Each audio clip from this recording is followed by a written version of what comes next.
Alright, so I'm going to be going over history and observation for the lower leg, ankle, foot, and toes.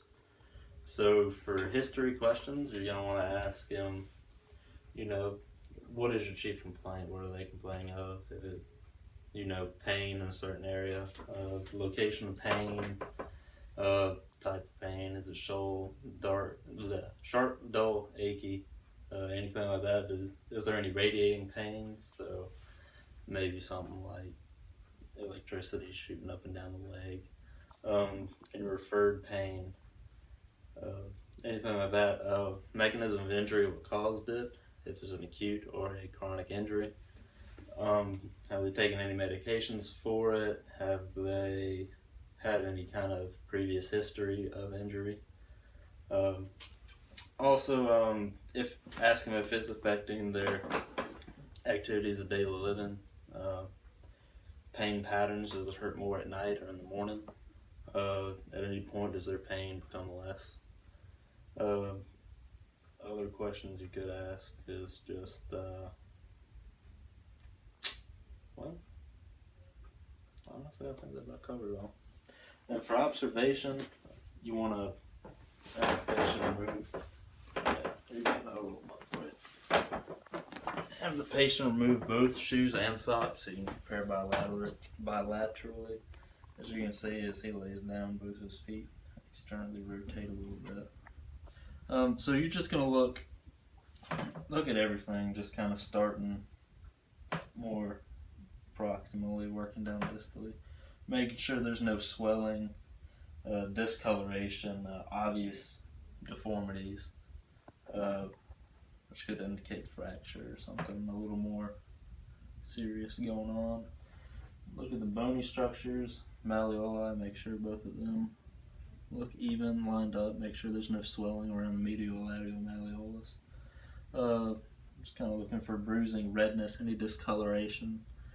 Observing at the toes for any deformities like mallet, hammer, anything like that. Claw toes as well. Making sure to look at the styloid process of the fifth metatarsal. Make sure there's no discoloration, swelling, bruising, anything that might indicate a fracture or injury in the site. You also want to look at the bottom of both feet. While looking at the bottom of both feet, you're just looking for any abnormal calluses. Normal callus development should be under the head of the first metatarsal, fifth, and at the heel pad. Those are three main weight-bearing points of the foot. So they have some other condition going on. You might see a callus start developing under the head of the second metatarsal. Or anywhere else, that would just be a different spot. Looking for any kind of discoloration, bruising, deformity once again at the bottom of the foot. Looking to make sure there's no developments of things such as corns or plantar warts or anything of that nature. Also looking, can I have you roll over to your stomach? Also looking at the posterior. You slide down a little bit, maybe a little more comfortable for you. Let your feet hang off the edge. There you go. Alright. Also looking at the Achilles tendon on both sides. The patient's had Achilles tendon issues in the past, tendinopathy, anything like that. One Achilles may actually end up being thicker than the other.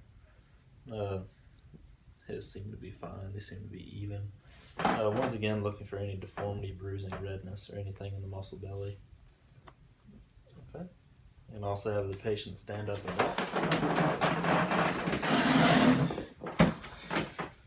Yep, just walk back and forth right here, it's normal. And as he's walking, you can also observe for any gait. Your pants are fine, you're alright. You can observe his gait and make sure he's not walking fine. You just stay right there, that's fine. So you're just looking to see if he has any altered altered gait. Looking at his feet should be a little externally rotated. That's make sure they're both kind of even. So you can see here his right foot is more externally rotated than his left. So you just look at things like that too to see if there's any changes bilaterally that may indicate issues anywhere up the kinetic chain. Also looking at the arch of his feet. So look at the medial arch right here. Make sure the arches look nice and even. Make sure there's no difference. Make sure there's no difference. I'm just noting whether he has, high normal or flat feet. Also looking at the lateral arch, checking that out, seeing how their ankle is in respects to the foot, and seeing if there's any kind of rotation going on. Can I get you to turn around for me? You can also look at the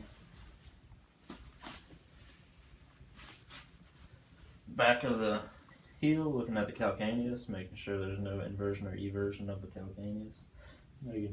Looking to see if that Achilles tendon goes straight into the calcaneus, or seeing if it diverts one way or another, suggesting an internal or external rotation of the calcaneus. And that's it. Okay, I'm going to go briefly over a palpation of the lower leg, ankle, and toes. Starting up here, working proximally, going distally. We have in the back the gastroc muscle belly. In order to further palpate this, you can have them on their stomach. More lateral to that, underneath it, you could palpate the soleus. Making sure you have steady hands, you're not all over the place in a very ecstatic motion. Going under here, you have your post-tib pulse. And if they were to go into plantar flexion and invert, you would also see the post-tib tendon right in there.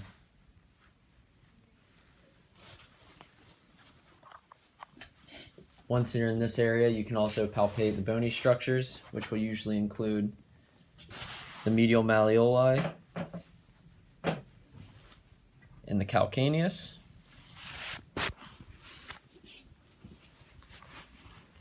Going up onto the Achilles tendon as well, which you have your Thompson test for that. You also have your deltoid and spring ligaments on the medial side there. Working medially to laterally on the anterior aspect, you have all the dorsiflexor tendons, both the foot and the lower leg, which if you were to have him go up into dorsiflexion and inversion, you see the tibialis anterior tendon there. If you were to extend the toes, you have the digitorum tendons and the hallucis tendon. You can relax now. Working onto this side, you have the ATF, most commonly sprained lateral ligament on this side, followed by the CF or calcaneofibular ligament down in here, connecting the lateral malleolus to the calcaneus. Also deeper in here, you have the talus, which is the common structure for the subtalar and talocrural joint. With that, you have the neck, the dome, the head of the talus, which can be palpated on both the anterior and posterior side. Then, obviously, connecting with your lateral medial malleolus, you have the shafts of the fibula and the tibia. Okay, going further down into the foot, we have the sinus tarsi and the susentaculum tali, which, when you find both, you can usually use those landmarks to sort of get them into a subtalar neutral or any sort of neutral position at the ankle. You go into your navicular with your navicular tubercle on the medial side, and then on the lateral side you have the biggest of the tarsal bones, the cuboid. Just distally to that, you have the first cuneiform, the second and the third cuneiform, and then even laterally you drop off onto the shaft of the fifth metatarsal, the base and the head. Once again, you have your first metatarsal, your second, your third, your fourth, and the one we just mentioned. Going into your IPs, your PIPs for these four, and your DIPs for a combined total of, what is it, 14 joints in the toe. Going underneath, you can palpate their arch, the plantar fascia, the calcaneal tubercle, and finally the sesamoid bones. Okay, moving on to the special tests for the lower leg, ankle, and foot. We will first start off by doing joint play or some joint mobilizations. So we'll just have you have your high ankle off the table right there. Okay. Gonna have your testing hand just distally to the ankle joint, and then the stabilizing hand right here in the high ankle. You're going to distract the joint, and then at a total of about 1 to 2 oscillations per second, you're going to distract and apply a posterior shift downward into the floor. Does that feel like that's distracted enough? Mm-hmm. Okay. Another one you can do are both medial and lateral, along with anterior. We'll just have you side lie facing the window. Good. Once again, stabling here, testing hand here, distracting, and then applying an inversion force here. So you're basically giving that sort of tension force on the lateral side and a sort of a compressive force on the medial side. And then you're just distracting towards you. Trying to go directly up, perpendicular to the floor, and then going into the opposite direction. And finally, for the anterior, we're going to have him on his stomach. Since the table is here, you can either use both hands to sort of distract and push downward, or you can, once again, stabilize right in there, and then apply it right there. Okay, next we have the navicular drop test. So we'll take this chair, have the patient sit down in it. Typically you'll have a tape measure and a Sharpie, and what you'll do is you'll find that navicular tubercle right here, put a mark on it with the Sharpie, have them completely relaxed off of this, thigh and knee 90-90, put the mark there. You then instruct them to stand up, see how far that arch falls, if any, put a new mark where the navicular tubercle is moved, and then you compare the differences. Usually normal is 5 to 10 millimeters of a difference, a change with them sitting to standing. If it's anywhere under that, then they could have flat feet or pes planus, and if they're under 5 millimeters, then that means the arch hasn't really changed that much, which means they would have pes cavus. And if they had pes planus, then that means the navicular moves over 10 millimeters. After that, we have the high ankle sprain tests. So we have the external rotation test and the Kliger's test. And we'll just have you short sit there. Okay. So for the Kliger's, you're basically having them relax. You're basically just pushing that into forced external rotation. Sort of like an eversion sort of movement there. Then, for the external rotation, bring them up into dorsiflexion. This can also be done in a long sitting position into that dorsiflexion, and then bring them out like that. And then the last one we have is the windlass test for plantar fasciitis. We'll have them long sit on back, have the patient nice and relaxed, and we're going to bring them up into dorsiflexion, and then going to extend those toes, put that plantar fascia on stretch. See if that promotes any pain, any sort of burning sensation. And you can also apply sort of a little poking pressure there, see if it increases pain. Okay, so for this part, I'm going to be doing some range of motion, manual muscle testing, and some special tests for the foot, toes, and lower leg. So first, we're going to start with Morton's. So what you're going to do for this, the clinician can brace the bottom of the foot, and you're going to squeeze the heads of the metatarsals together.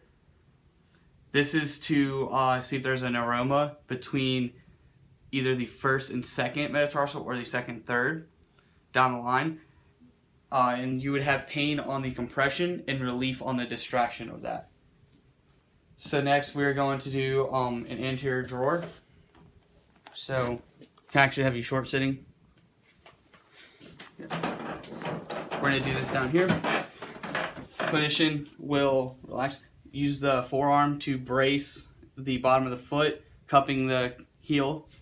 We're going to pull toward anteriorly and then push posteriorly to create this shear effect at the ankle to test for an ATF sprain.